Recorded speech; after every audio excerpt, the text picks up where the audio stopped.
کاتێکدا دەما عەقد دەکەین لەگەڵ فەلاح ئەو تۆ پەتاتەی لە خارزمان لۆ دێتن ئەو پەتاتە نییە کامە دەیخۆین ناوعەتێکی جودایە دەبی بچیندرێ چاندنەکەشی فەرقی هەیە لەگەڵ ئەو پەتاتەی ئەمە دەیسینین مەهندس زەراعی هەیە ئیشراف دەکە لەسەر بەرێن هەفتەی چەند ڕۆژ ئاو دەدرێ کو دەرمانی لێ دەدرێ دوای کو هەردەقەنێ بەچنەوە تەلەکتەرەشی بە خاوێنی ئەوجا بەوەکی ئەوانە دێتە کنەمە ئەمە لێرەڕا دەیبێنێ ناو شەریکەی ئەوجا لەمێن دەری دیسان تەحقیم دەکرێت فەحز دەکرێت ئەگەر پەتاتێک دنکەچی خەلەلێکی تێدابی ئەوە ڕەفزە یان زۆر گەورەبی یان زۆر کچکەبی دەبی هەموو لە یەک نەوعەتی بی ئەوجا دەسە ناو شەریکەکەی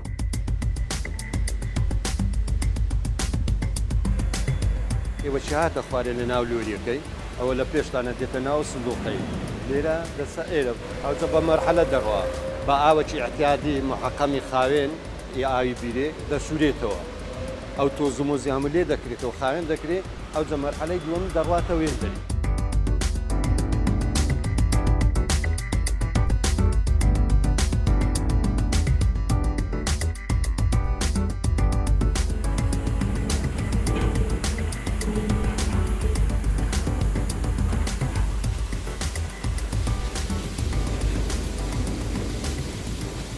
احنا بالاصل هي مجموعه شركات زراعيه مهتمه بالاساس ئێمە کۆمەڵێک کۆمپانیای کوشتتوکاڵین وەک گرروپ لە بواری پەتاتە و بەرهەمەکانی کار دەکەین. دوایی ساڵی 2023 بیرمان لەوە کردەوە کە کۆمپانیایەکی کوشتتوکاڵی دا بمەزرێنین بە ئامانجی کۆکردنەوە و کڕێنی پەتاتە لە جووتیارانی ناوخۆی عێراق و هەرێمی کوردستان. لەو کاتەوە بەردەوام بووین لە کارەکەمان تاکو ئێستا. لە ساڵی 2007 ئێمە هاتین بۆ هەرێمی کوردستان. لەو کاتە ڕێژەی بەرهەمێنانی پەتاتە لە هەرێمی کوردستان وەک پێویست نەبوو. بۆ نمونە لە شاری هەولێر ساڵانە زیاتر لە 50 تەن پەتاتە بەرهەم نەدەهات و ئەم ڕێژەیەش بۆ شارێکی وەک هەولێر زۆر کەم بوو. دوایەوە ئێمە لەگەڵ وەزارەتی کشتتوکاڵی حکوومەتی هەرێمی کوردستان پلانێکی 5 ساڵیماندانا بۆ زیادکردنی بەرهەمی پەتاتە. هەر لە ساڵی یەکەمەوە بە خۆشحاڵیەوە جوانیمان بە هەزاران تەن بەرهەمی پەتاتە زیاد بکەین. دوایەوە وەزارەتی کشتتوکاڵ بە هاوکاری گروپی کۆمپانیەکانی ئێمە ڕێژەی بەرهەمێنانی پەتاتەمان زیاتر کرد لە چاو ساڵانی ڕابردوو. اینجا وەزارەتی کشتتوکاڵ پرۆسەی بەرهەمهێنانەکەی ڕادستی سەرجەم جووتیاران کرد بۆ ئەوەی ئەوان لە ساڵانی داهاتوو خۆیان پەتاتە بەرهەم بێنن. ئەوە بۆ ڕێژەی بەرهەمهێنانی پەتاتە ساڵ دوای ساڵ ڕووی لە زیادبوون کرد. تاکو ساڵی 2014 بەرهەمهێنانی پەتاتە گەیشتە 15,000 تەن لە ساڵێکدا تەنیا لە شاری هەولێر. دواتر کێشەیەکمان هاتە پێش ئەویش بە بازاڕکردنی ئەو ڕێژە زۆرەی بەرهەمی پەتاتە بوو. هەر لە ساڵی 2014 ئێمە بە بڕیاری دروستکردنی کارگەیەکی گەورەی بەرهەمهێنانی چپسی پەتاتەماندا. ئەوە بوو ڕاستەوخۆ دەستمان کرد بە بنیاتنانی کارگەکە بە شێوازێکی سەردەمیانە بۆ بەرهەمهێنانی چپس. ئامانجی سەرەکی دامەزرانتنی ئەو کارگەیشمان بریتی بوو لە ساختکردنەوەی بەرهەمی پەتاتەی جووتیاران بۆ دروستکردنی جپسی پەتاتە. بە خۆشحاڵی توانیمان لە ساڵانی 2016 کارگەکەمان تەواو بکەین و دەست بکەین بە بەرهەمهێنان. هەر لە هەمان ساڵ توانیمان نزیکەی 8,000 تەن پەتاتە لە جووتیارانی ناوخۆی هەرێمی کوردستان وەربگرین بە هەمان نرخی بازار.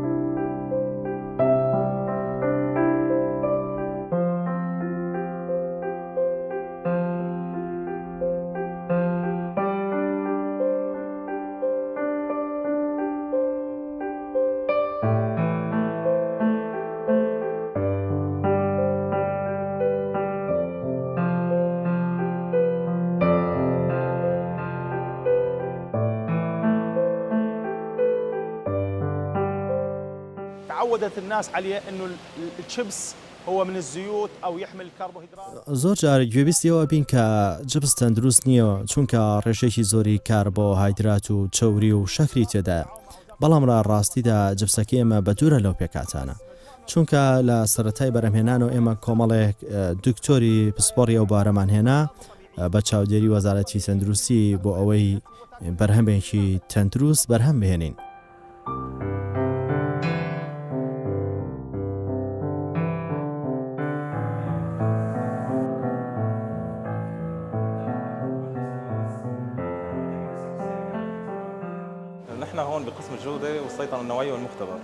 لەم تاقیگەیەدا ئێمە چاودێری کواڵەتی و گەشەی بەرهەمەکانمان دەکەین.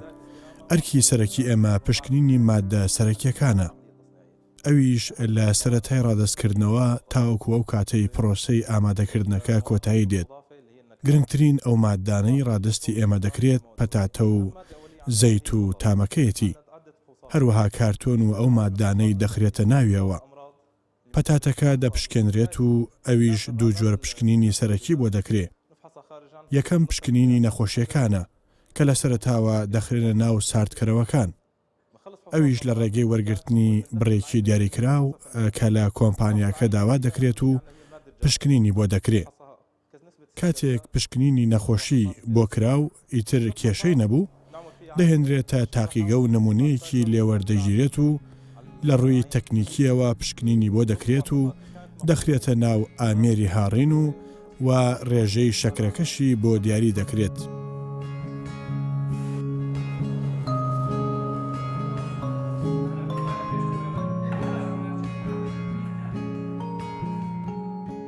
ئەگەر تایبەتمەندیەکانی بە پێی پێوەرەکان بوو ئامادەکرێت.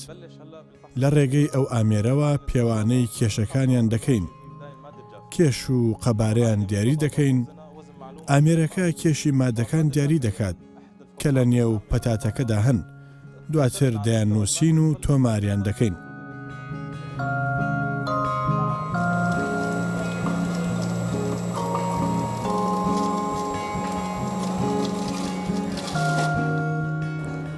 نضيف العصير الخلوي نمدده شوي مع الماء المقطر. لە دوای ئەوەی پەتاتەکەمان هاڕی و بوو بە گیراوە لە ڕێگەی ئامێری پشکنینی شەکرەوە ڕێژەی شەکرەکەی تێدا دیاری دەکەین. دواتر ئەو گیراوەیە پاکراوەتەوە لە پەتاتەکە تێکەڵ بە ئاو دەکرێت. دوای دوو خولەک مانەوە لە ڕێگەی ئامێری شەکرەوە پشکنین بۆ ڕێژەی شەکرەکەی دەکرێت. ئەو ئامێرە ڕێژەی ئەو شەکرە دەپێوێ کە لە پەتاتەکەدا هەیە. ئەگەر ڕێژەکەی بە پێی پێوەری دیاریکراو بوو، ئەوە بۆ دروستکردن ئامادەیەکرێت. بەڵام ئەگەر بەو شێوەیە نەبوو، ئەوە ڕەت دەکرێتەوە. ئێستا ئامێرەکە ئامادەیە. ئامێرەکە پیشان دەدات 20 میلیگرام دیسی لیتری هەیە کە ئەوەش قبول کراوە.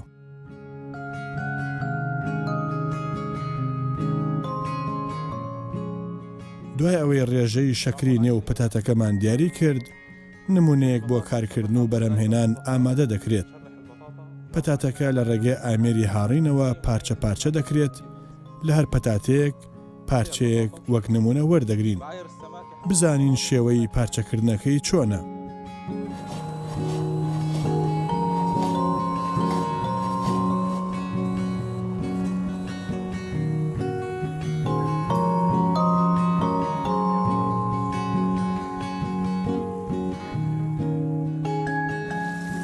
غسيل البطاطا قبل عملية القلي. اینجا پەتاتەکە دەشوێنەوە بۆ ئەوەی ئەو پاشماوەی لەسەرەتی لابچێت و خاوێن ببێتەوە بۆ دروستکردنی ئامادەی دەکەین. دواتر پەتاتە شۆراوەکە دەخینە نێو ئامێری سوورکردنەوە.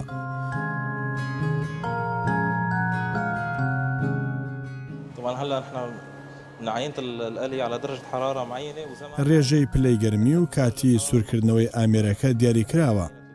کە ڕێژەی پلەی گەرمێکەشی لە نێوان 160 تا 180 پلەی سەدی دەبێت، یاخود ئەو پلەی کە خۆمان دەمانەوێت.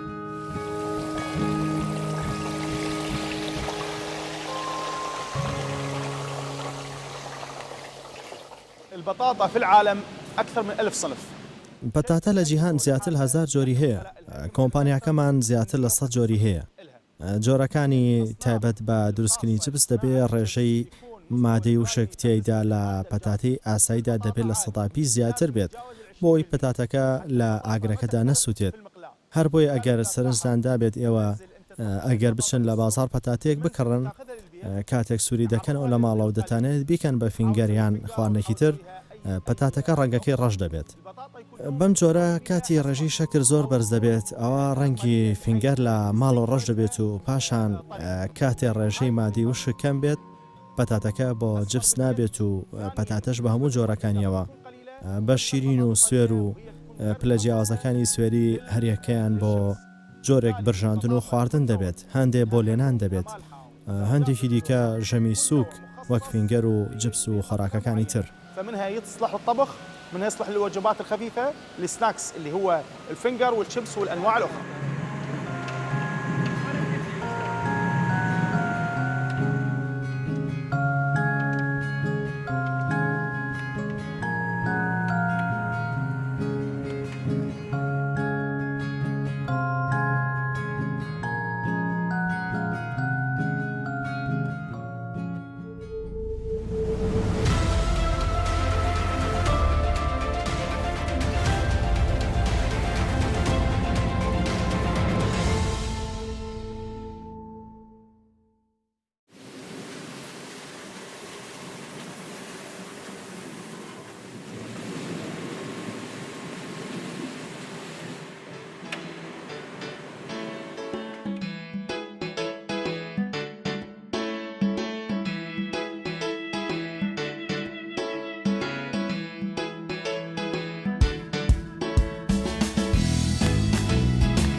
سەرەتا پەتاتەکان لە کێڵکەکانەوە دەهێنرێن بۆ ناو کۆگاکانمان و دواتر بۆ ناو کارگا. اینجا پەتاتەکە بە ئاوێکی پاک و بێگەرد و تێکەڵ بە پێکاتەی BRO دەشۆرێتەوە. اینجا پەتاتەکە دەنێردرێت بۆ ناو ئامێرێک کە لێوە تێکڵەکەی لێ دەکرێتەوە. لە ڕێگای چەند کرێکارێکەوە بە پەتاتە گەورەکان دەکرێت بە دوولەت و پەتاتە خراپۆکانیش جیا دەکرێنەوە. اینجا پەتاتەکان دەنێردرێنە بەشێکی تر و ناو ئامێرێکی تر کە بە ڕێژەی 80 بۆ 90 پلەی گەرمی گەرم دەکرێت. ئەمەش وەک قۆناغی یەکەمی گەرمکردن.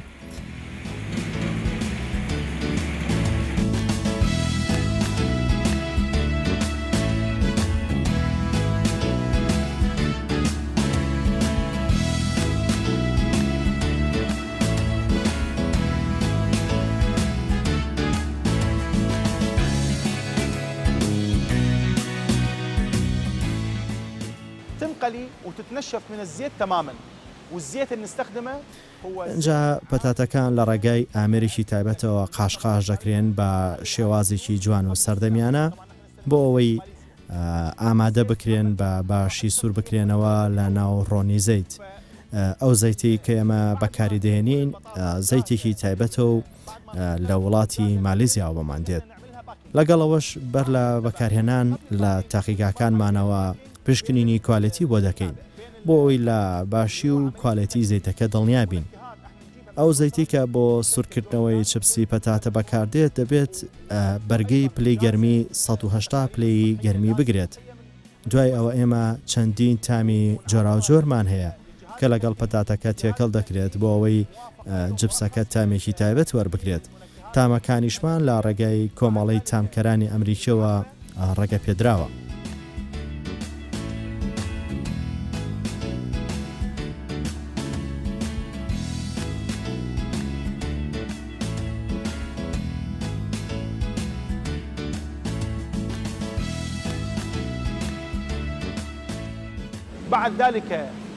دواتر دەچینە قۆناغی لاکیسکردن.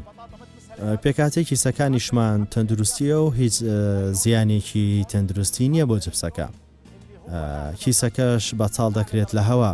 اینجا نایترۆجینی تێدەکرێت بۆ پاراستنی لە شکان و لە ژەنگایی بوون. دوجار بەرهەمێکمان دەست دەکەوێت کە لە ڕووی تەندروستی و کواڵێتیەوە زۆر باشە.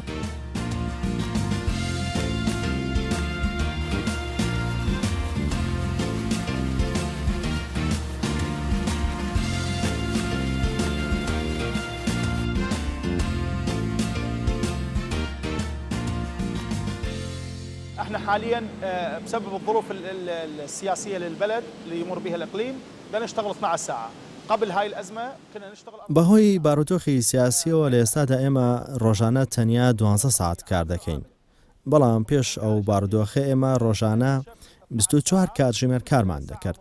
لە کارگەکەمان نزیکەی 150 کرێکار کار دەکەن و بەشێکیان لە 8 بەیانی بۆ 4 ئێوارە و بەشەکەی تر لە 4 بۆ 12 شەو. زۆربەی کرێکارەکانیشمان پەنابەری سووریان کە لە کەمپی قوشتەپە نیشتەجێن. طبعا جزء منهم مخيم اللاجئين السوريين وجزء من عندهم من قوشتبة وجزء من القرى والبلدات المحيطة بالدولزة.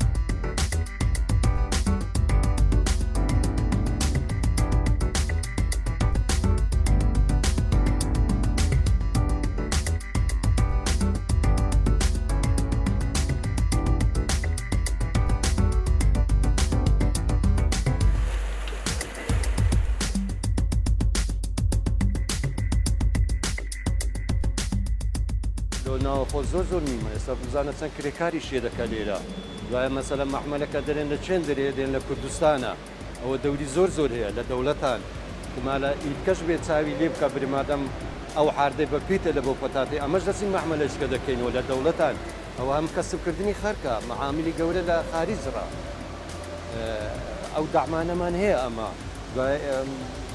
وەکیلمان هەیە لە دەرەوەی بەحسی شەریکەکەمان دەکات بەحسی پەتاتەکەی دەکات نەوعەتی پەتاتی دوایان ڕەوان دەکەن دەخۆن تام دەکەن جێ ئەو پەتاتێکە لێرە دەبی تامەکەی لە هەموو جێیەکی نابی احتیمال لە برین لە بەغدایە بچینە لە کەربەلای بڕۆ بچینە ئەو تامەی نابی یان ئەو نەوعەتەی نەزاحەتی ناینی لۆ ئەو نەوع پەتاتەیە کە پێدێن طەبیعی.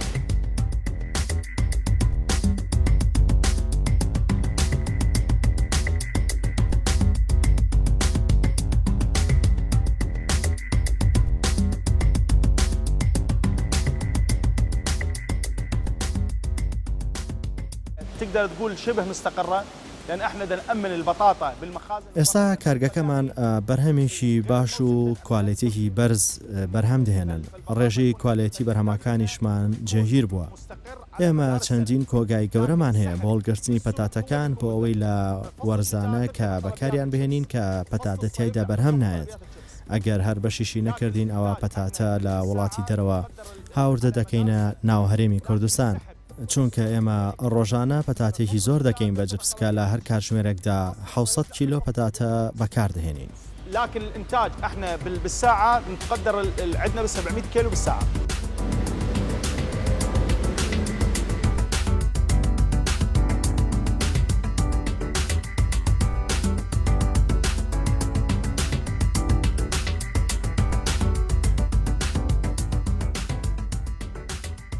اليوم احنا سوينا دراسات قبل ما نختار هذا. ئەمڕۆ ئێمە بەر لە هەڵبژاردننی ئەم شوێنە هەندێک تاقیکردنەوەمان ئەنجام داوە.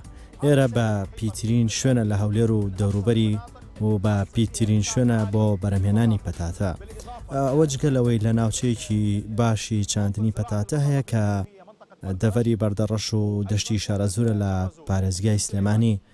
دامەزراندنی ئەم کارگەیە لە پایتەختی هەرێمی کوردستان دەبێتە ناوەندێک بۆ وەرگرتنی پەتاتە لە هەموو جوتیارەکان.